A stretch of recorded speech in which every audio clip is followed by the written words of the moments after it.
Hello, I'm Mairi Dupar. I'm with the Climate and Development Knowledge Network, and I'm here in Cancun, Mexico today at COP16 with Farrukh Khan, the lead negotiator for the Pakistani delegation. Good day, Farrukh. Thank you so much for joining us. When you look forward to the next 20 to 30 years of Pakistan's development, what potential climate change impacts concern you the most? What concerns us most is the impact on water. Our source, the main source of water are the Himalayan glaciers, and the scientific evidence suggests that the glaciers are melting.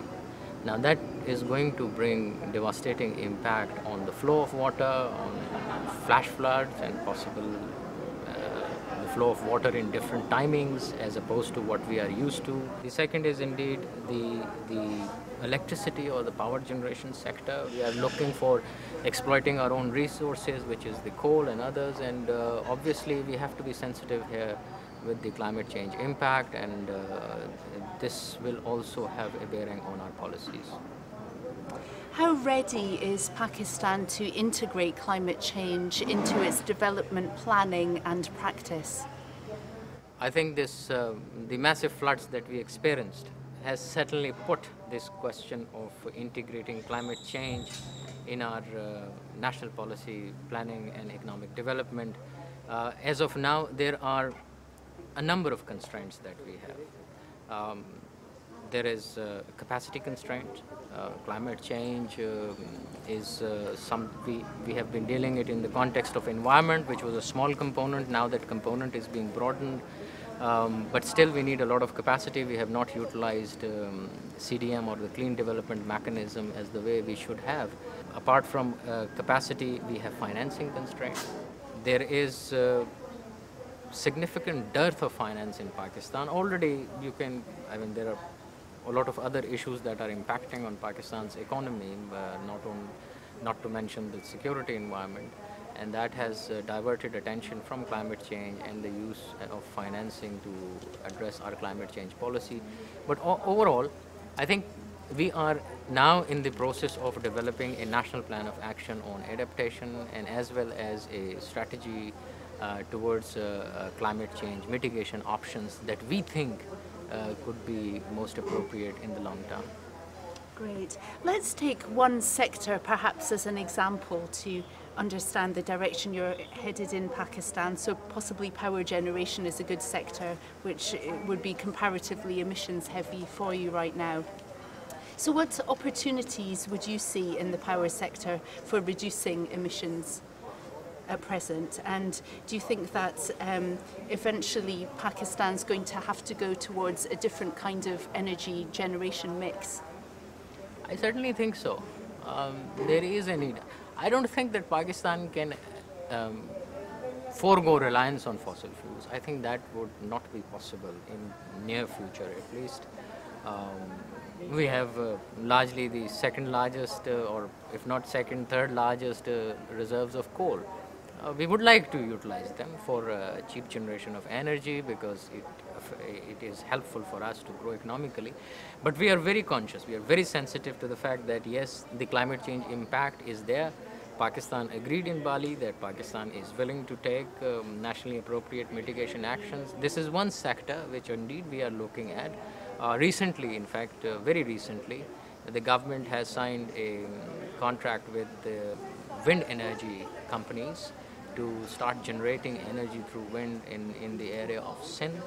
So wind is an option. We are also looking at the better use of solar energy, sort of creating a mix between what we have and solar energy. So yes, this is a very vital area for Pakistan. It also brings up the interesting possibilities of technology transfer, which I know are really important to developing countries such as Pakistan. So for example, is Pakistan looking at getting access to technologies to burn fossil fuels more cleanly, such as carbon capture and storage, when you're speaking about coal-fired power generation, or technology transfer in the renewables sector? What are some of the issues around those? Certainly. Carbon storage and capture is one technology it's not in a very definitive shape as of now, but indeed research is going on. power is one of the most important factors that is squeezing Pakistan's economy. There is around 6,000 megawatts of shortage, and that is a huge shortage. Let's talk for a minute about best practices in climate compatible development, recognising that Pakistan and indeed most developing countries are at the beginning of a curve here in getting to where you want to be.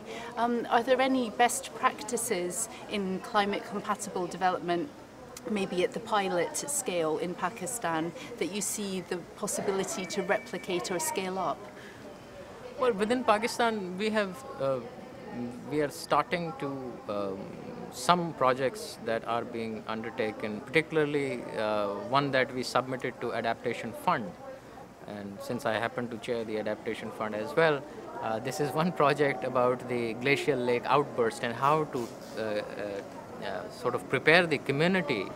You would recall there was a lake outburst in Atabad in Pakistan, which sort of a new lake suddenly emerged out of nowhere, which was a result of the glacial melt, which was a result of flash flooding that we have sort of heard from the International Panel on Climate Change, that these are the issues that will impact developing countries, particularly Pakistan.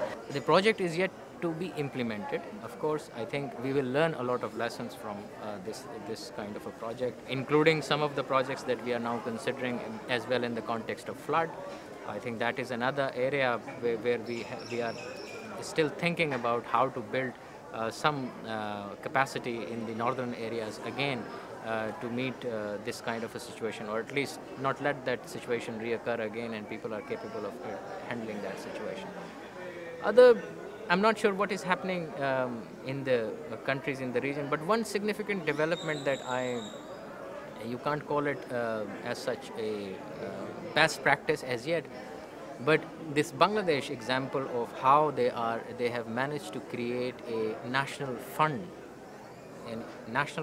with the involvement of all stakeholders, such as the donors, as well as their local community, as well as the government.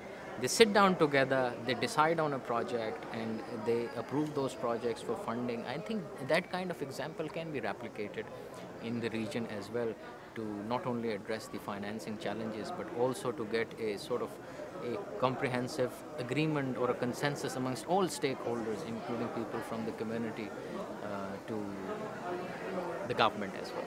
Before we wrap up, do you have any particular message for the international community, and perhaps in particular for northern governments, about how they can support climate compatible development better?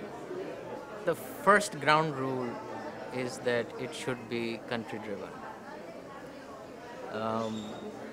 We should move away from sort of prescriptive attitude that yes, this is what needs to be done. I think every country is going to face a different set of climate change challenge, and that is where the country drivenness is very crucial. The second element I would like to underline here is something that we have done in the Adaptation Fund Board, and this has to do with the capacity building.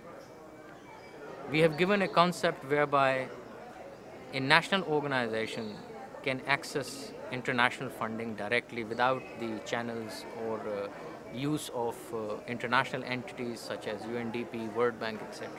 Now what it does is it builds the necessary capacity within the governments to respond to it.